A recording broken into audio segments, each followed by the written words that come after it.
Hello दोस्तों, rankers view में आप लोगों का स्वागत है। मैं हूं कमलकांत और अभी हम बात करेंगे 66वें बीपीएससी के संदर्भ में। सबसे पहली बात यह है, जिन लोगों का रिजल्ट हुआ है वो अच्छे ढंग से अब तैयारी में लग चुके होंगे और अपनी तैयारी को अंजाम दे रहे होंगे।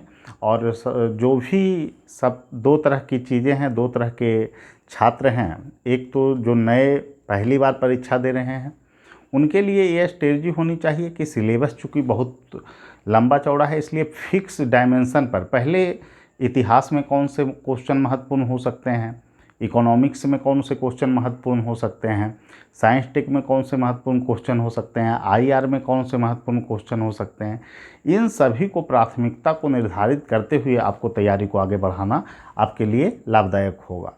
और इसी खंड में जैसे कि हिस्ट्री में ही आप देखें तो जो है कि आपको कला के में जो पिछला बार का क्वेश्चन है उसको छोड़ भी सकते हैं और अन्य दो क्वेश्चन पर ज़्यादा मेहनत से आप तैयारी कर सकते हैं।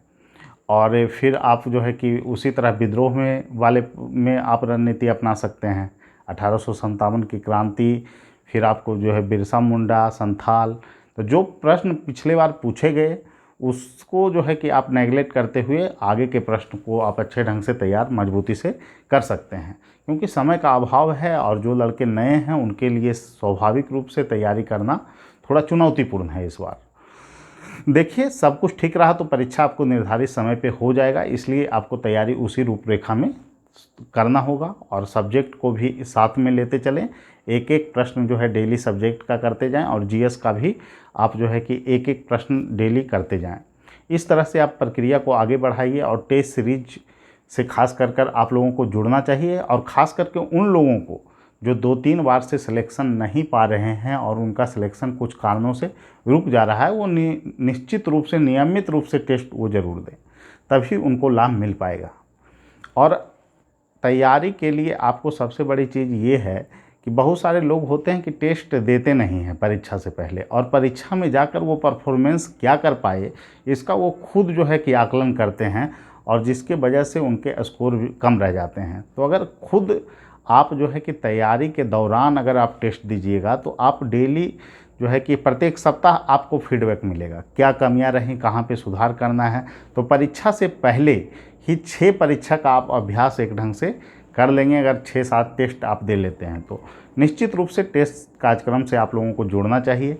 जो लोग जो है कि बार बार परीक्षा दे रहे हैं और जो लोग नए हैं वो पहले सिलेबस को कवर करने पे फोकस करें, और टेस्ट से अगर वो जुड़ना चाहते हैं तो टेस्ट से भी जुड़ सकते हैं। और ख़ास करके उन लोगों के लिए मैं एक बात कहूँगा कि अगर वो टेस्ट दे रहे हैं तो पहले वो क्वेश्चन को देख लें एक बार, और उसके बाद उसकी तैयारी करके भी वो टेस्ट दे सकते हैं, वो ज़्यादा लाभकारी होगा। मतलब क्वेश्चन उनको पहले मिल जाना चाहिए, उसके अनुरूप उनको तैयारी करनी चाहिए। मतलब और लास्ट में 2 टेस्ट जो है कि बिना प्रश्न देखे हुए वो दें तो वो ज़्यादा उपयोगी होगा उनके लिए। तो ये स्ट्रेटजी पे आप काम कर सकते हैं। दूसरी जो सबसे महत्वपूर्ण बात है कि इस बार का जो कटअप है बहुत ज़्यादा गया है। 108 नंबर कटअप जाना निश्चित रूप से चौंकाने वाला था। और इसके पीछे क्या कारण रहे, बहुत सारे लोग बता रहे हैं कि मेहनत के बल पे जो है लोग स्कोर कर दिए हैं।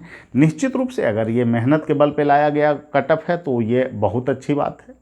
लेकिन जो व्हाट्सएप पे मैसेज वायरल हुआ है और व्हाट्सएप पर जो आंसर आ रहा है उसका निष्पक्षता से जांच हुआ है या नहीं। क्योंकि औरंगाबाद मुद्दे पर जो कमेटी बनी थी औरंगाबाद के मामले में, वो कमेटी जो बनी थी उसमें सबसे पहला मुद्दा ये था कि वो जांच जो है कि आपको की थी कि वहाँ पर प्रशासनिक चूक हुआ है। पेपर लीक पर वो कमेटी गठित नहीं हुई थी। और पेपर लीक अगर हुआ तो इसको आयोग को निष्पक्षता से जांच करना चाहिए और उसको जो है कि वेरीफाई किया जाना चाहिए और बड़े स्तर पर इस पे काम करने की आवश्यकता है। क्योंकि अगर ये पेपर लीक का सिलसिला बीपीएससी में शुरू होता है तो ये आगे चलकर एक बहुत गंभीर मसला बन जाएगा। क्या गारंटी है कि मेंस में जो है कि इस तरह के वारदात नहीं होंगे।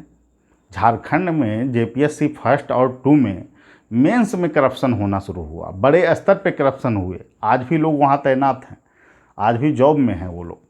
तो ये प्रक्रिया जब शुरू हो जाता है तो पूरी सिस्टम को ये क्लैप्स कर सकते हैं। आप सचिवालय सहायक का पेपर देख लीजिए, बिहार में क्या हो रहा है। पुलिस का, दरोगा का पेपर में क्या हो रहा है। मतलब प्रश्न वायरल होने के बावजूद भी सरकार क्लीन चिट देने में लग जाती है। सबसे बड़ा गंभीर मसला ये है कि राज्य की सबसे प्रतिष्ठित परीक्षा में अगर सेंधमारी का प्रयास होता है और फिर आगे चलकर ये पीटी में शुरू हुआ, क्या गारंटी है मेंस में नहीं। तो इससे जो सफल वैसे मेरिटोरियस लड़के जिनको लगता है कि उनके साथ गलत हो जाएगा, ऐसा कुछ भी नहीं है। अगर निष्पक्षता के साथ परीक्षा लिया जाता है तो इसमें सभी अच्छे तैयारी करने वाले गुणवत्तापूर्ण लोगों को लाभ मिलेगा और इसका जो है कि प्रयास किया जाना चाहिए। मैं इसका स्वागत करता हूं। अगर वो लोग जायज़ मांग कर रहे हैं कि इसकी जांच होनी चाहिए, तो निश्चित रूप से मैं कहूँगा कि जो व्हाट्सएप है, जो वायरल हुआ है, इसकी निष्पक्षता से जांच होनी चाहिए और कमीशन को इसको लेकर आगे बढ़ना चाहिए कि ये इसका जांच करवा ले अच्छे तरीके से कि ये सही है या नहीं है। और स्टूडेंट को विश्वसनीयता में लेना आयोग का पहला दायित्व है और कर्तव्य भी है। तो इसको लेकर मेरी राय यहीं तक है कि इसकी जांच होनी चाहिए और निष्पक्षता से जांच होनी चाहिए। और फिर जो लोग पास हैं, जो लोग पीटी पास किए हैं, मुख्य परीक्षा की तैयारी कर रहे हैं, उनके पास समय काफ़ी कम है, 45 दिन का समय है। तो आप लोग पूरी तरीके से, क्योंकि इतने कटअप में आप लोग पास किए हैं और ईमानदारी से आप पास किए हैं, तो आपका फुल्ली फोकस होना चाहिए कि आपका चयन हो जाए और निष्पक्षता और ईमानदारी से आप लोग पढ़ाई करें और निश्चित रूप से आपका चयन होगा। और डीआई पे विशेष फोकस करें।